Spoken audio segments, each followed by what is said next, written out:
Ashamar kafune daawwattootaa fi hordoftoota AGM akkam jirtu nageenyi rabbii guddaan bakkuma isin jirtanitti isinirraa haa jiraatu jecha aanolee global media irraa ammas odeeffannoo dabalataa qabannee isiniif dhiyaanneetii jirra. Odeeffannoo kana kan isinitti himu an Tolchaa Huseen Maddaati. Odeeffannoon dabalataa amma qabannee isiniif dhiyaanne humni addaa naannoo Tigraay raayyaa ittisa biyyaa naannoo Amaaraa jiru irratti tarkaanfii fudhateetii jira.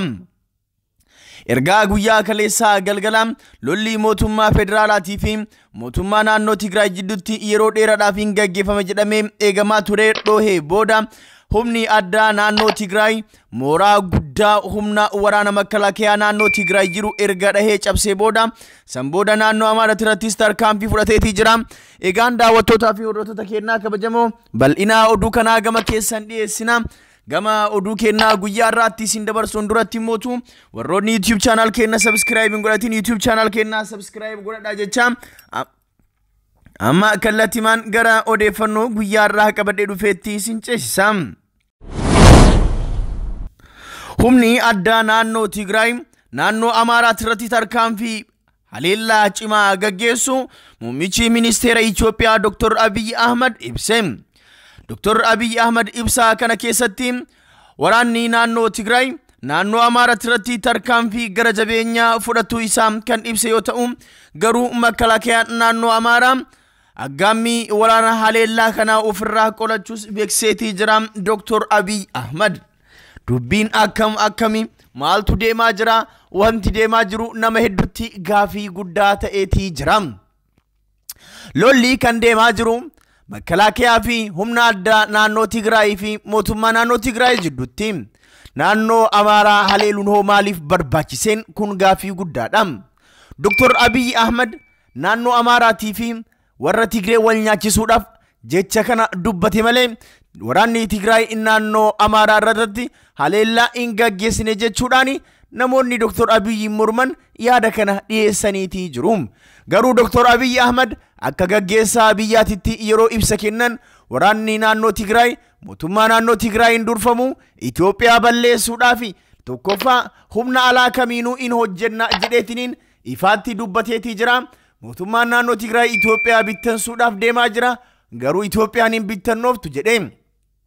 Itti aansuudhaan Dr. Abiy Ahmed humni waraana mootummaa naannoo Tigraay naannoo Amaaraa irratti tarkaanfii haleellaa gara jabeenyaa fudhate jechuudhaan ibsa miidiyaaf kenne irratti dubbate. Garuu mootum waraanni kun naannoo kamiin akka fudhate hanga ammaa wanti beekame hin jiru. Ta'us makalaakayaan naannoo Amaaraa keessa jiru weerara naannoo Tigraay irraa naannoo Amaaraa irratti baname qolachuu danda'eera jechuudhaan dhimmicha dubbateetii jira. Egaan daawwattootaa fi hordoftoota keenyaa wanti deemaa jiru akkaan baay'ee yaaddessaadha. Itoophiyaan garam deemaa jirti? Lolli kun yoo kan akkanaan itti fufu taate maaltu maal ta'a? Hireen Oromoo maal taatiin gaafii guddaa namatti uumeetii jira. Egaan daawwattootaa fi hordoftoota keenyaa akkuma guyyaa isinii gabaafne Dr. Abiy Ahmed labsii yeroo muddamaa baatii 6 turu naannoo Tigraay irratti labseetii jira. Naannoon Tigraay immootu xayyaarri tokkichi mootummaa federaalaa irraas ta'e bakkuma ta'e iyyuu gara naannoo kiyyaatti yoo kabalali'u taate osoo inni qilleensa irraa gadi hin bu'in qilleensa irratti daaraa isa godhee dhukkeetti isa kennaa jechuudhaan Dr. Dabratsiyoon pirezidaantii mootummaa naannoo Tigraay dubbateetii jira. Humni qilleensaa daandii Itoophiyaa xayyaarri tokkichillee gara naannoo Tigraay akka hin balaline sodaatee dhaabuu isaa beeksiseetii jira. Egaan warra mootummaa federaalaas lafti itti dukkanaa'ee jira. Warri naannoo Tigraayis muddameetii jira. Lolli walitti seeneetii jira. Lola kana eenyu akka injifatu wanti beekamu hin jiru. Lolli qawween gaggeeffama. Baay'ee nama sodaachisa. Garuu lolicha warri Tigraay irra aanuu hin oolu jechuudhaan namoonni hedduun yaada isaanii katabaatii jiru.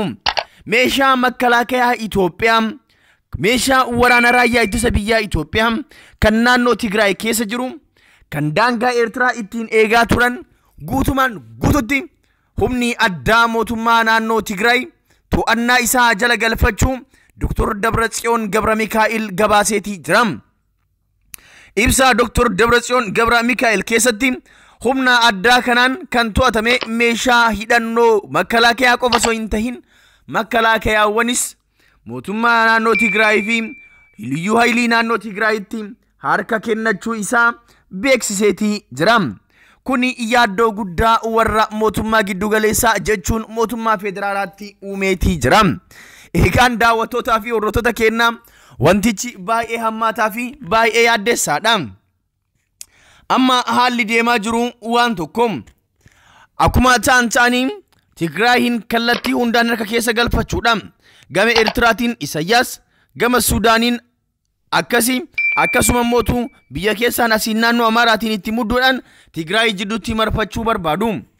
Pirezidaantiin mootummaa naannoo Tigraay milishaawwan warra naannoo Tigraayin akka dirqamtanii lolaa jirtan hin beekna.